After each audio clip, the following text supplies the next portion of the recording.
السلام عليكم ورحمة الله وبركاته. بسم الله الرحمن الرحيم. الحمد لله رب العالمين، والصلاة والسلام على أشرف الأنبياء والمرسلين، نبينا محمد وعلى آله وصحبه أجمعين.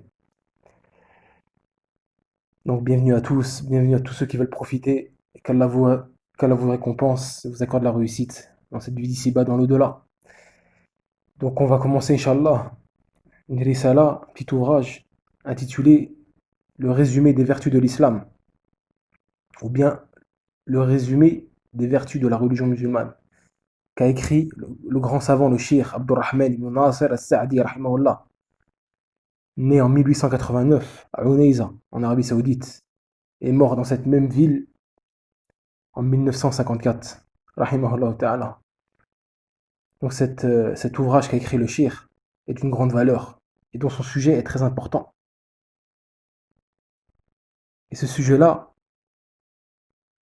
est de montrer les vertus et les bienfaits de la religion musulmane, et de les mettre en évidence.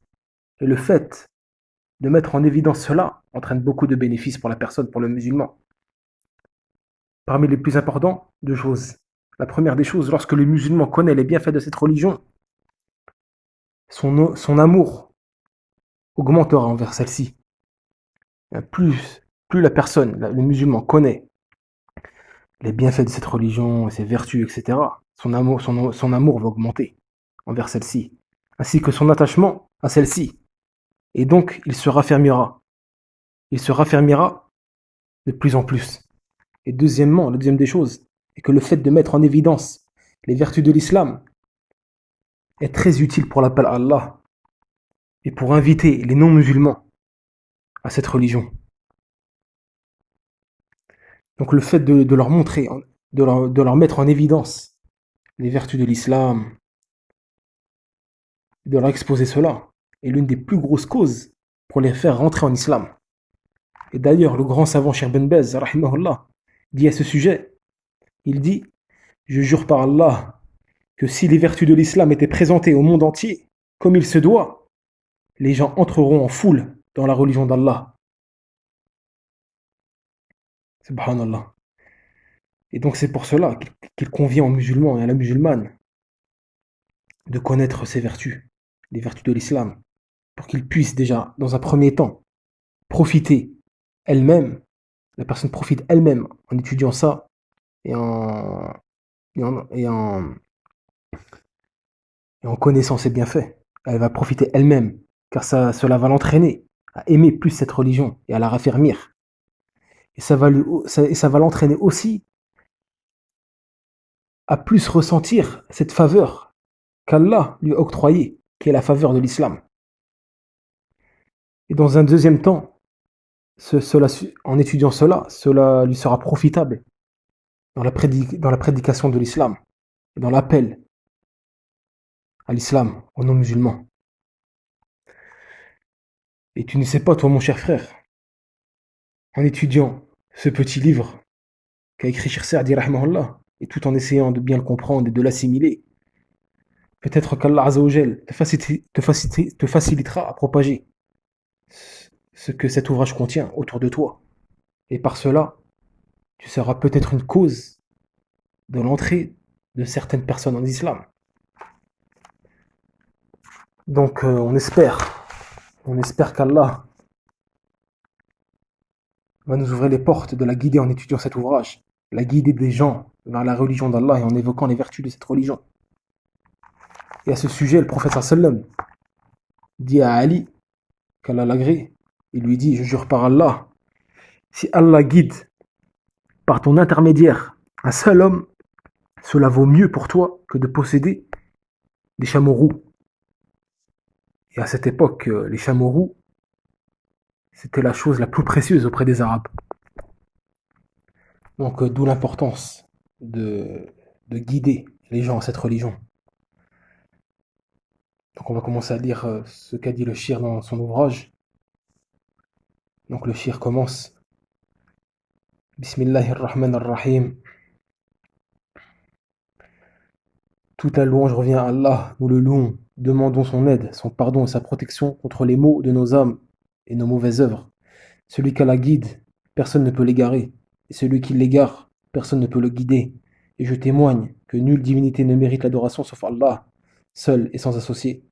Et je témoigne que Muhammad sallallahu alayhi wa sallam est son serviteur et son messager.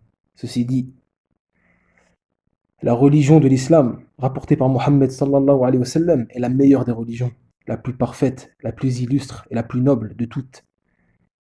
Ce qu'elle recèle comme vertu, perfection, avantage, miséricorde, justice et sagesse témoignent de la perfection absolue d'Allah, de sa science et de sa sagesse, et prouvent l'authenticité de la prophétie de son messager, sallallahu alayhi wa sallam Muhammad, et de la vérité de son message, ainsi que de sa sincérité. Car il est celui dont toute chose témoigne de sa sincérité. Et celui qui ne dit rien, et Muhammad sallallahu alayhi wa sallam est celui qui ne dit rien selon ce que ses penchants lui dictent. Comme le dit Allah Azza wa Jalla dans le Coran, In huwa illa wahyun yuha. Il ne transmet qu'une révélation de son Seigneur.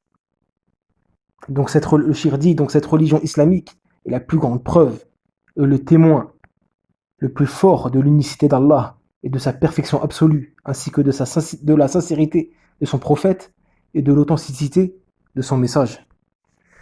Donc le shir ici, rahimahullah, commence son ouvrage en montrant la perfection de cette religion, sa grandeur et sa globalité qui englobe tout bien. Et cette religion parfaite, complète, qui est adéquate et adoptée à tous les intérêts des êtres humains, intérêts spirituels ou mondains, cette religion c'est la religion d'Allah Azza wa Jal, à qui Allah a agréé pour ses serviteurs, et il n'agrée pas une autre religion que celle-ci. Comme Allah Azza wa Jal le dit dans le Coran, certes, la religion acceptée d'Allah, c'est l'islam. Et il dit dans un autre verset, et quiconque désire une religion autre que l'islam ne sera point agréé, et il sera dans l'au-delà parmi les perdants. Donc l'islam, c'est quoi? C'est la religion d'Allah Azza wa Jal, à laquelle Allah agrée pour ses serviteurs, et il n'agrée pas pour eux une autre religion que celle-ci. Et cette religion est la seule qui concrétise les intérêts des êtres humains. Et la seule religion qui concrétise le bonheur, leur réussite dans leur vie d'ici-bas et dans l'au-delà. Il n'y a pas de bonheur ni de réussite pour les gens qu'à travers l'islam. Et d'ailleurs, l'islam n'est pas quelque chose qui a été fabriqué sur terre, ou une chose que les gens ont inventée. Mais plutôt, l'islam est une révélation descendue d'Allah Azza wa Jal, le Seigneur de l'univers, le Créateur. Et à Allah appartient seul les lois religieuses. Allah il dit à ce sujet, dans un verset, aurait-il des associés avec Allah qui auraient établi pour eux les lois religieuses qu'Allah n'a jamais permises? Aurait-il des associés avec Allah qui auraient établi pour eux, pour les gens, les lois religieuses qu'Allah n'a jamais permises? Donc la religion appartient à Allah. Et Allah Azza wa Jal dit à ce sujet, le pouvoir n'appartient qu'à Allah. Il vous a commandé de n'adorer que lui. Telle est la religion droite. Mais la plupart des gens ne savent pas. Donc l'islam, c'est la religion d'Allah Azza wa Jal, le sage, l'omniscient, qui l'a fait descendre sur cette terre. Et ce n'est pas quelque chose qui a été fabriqué ou bien inventé par des gens, mais plutôt une religion descendue du ciel, qu'Allah fait descendre, par miséricorde pour l'humanité.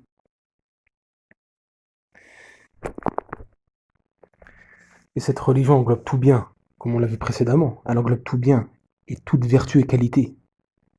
Et elle englobe tout bonheur et réussite en ce bas monde, et dans l'au-delà, comme le shir va le préciser plus tard dans son ouvrage. Et c'est pour cela que l'ensemble de la religion de l'islam, ou bien c'est pour cela que les vertus de l'islam sont présentes dans tous ces sujets et dans toutes ces indications. Donc c'est pour ça que lorsqu'on parle des vertus de l'islam, ou bien des bienfaits de l'islam, alors on parle de l'islam tout entière. Car toutes les législations de cette religion, toutes ces règles, tous ces ordres, toutes ces interdictions, tous ces principes et toutes ces règles, dans tout cela, on y trouve les vertus et les bienfaits pour l'humanité. Et la réalité en témoigne. Donc le shir continue dans son ouvrage. Il dit: j'aspire, à travers ce commentaire, à exposer les fondements des vertus de cette grande religion, d'après la science que je possède. Il dit: j'aspire à travers ce commentaire à exposer les fondements des vertus de cette grande religion, d'après la science que je possède. Donc ici, le shir explique le but de son ouvrage et quelle méthode il va adopter pour exposer dans celui-ci les vertus de l'islam. Et cela, comme il le dit, cela en exposant les fondements et les règles générales des vertus de l'islam et de ses bienfaits. Et ça, c'est une méthode très bénéfique pour le musulman. Car le musulman, lorsqu'il connaît les fondements et principes généraux des vertus de l'islam, tout ce qui en découle de cela sera des détails et des précisions de ces fondements-là. Donc le shir cite les fondements avec des exemples. Dans cet ouvrage, il cite les fondements avec des exemples et éclaircit cela avec quelques détails. Il aura donc rassemblé pour toi, dans cet ouvrage concis, les vertus de l'islam général de façon globale, tout en citant des exemples pour t'éclaircir certains détails. Et ça, c'est une méthode très bénéfique. Car avec cela, il ouvre plusieurs portes et il donne des clés à celui qui veut étudier ce domaine. Et donc, ce sera tout pour ce petit cours, pour pas être trop long. Et qu'Allah nous raffermisse sur son chemin, et nous préserve de tous les troubles et nous accorde la réussite dans la vie d'ici-bas, dans l'au-delà. Wallahu a'lam. Wa sallallahu ala nabiyyina Muhammad.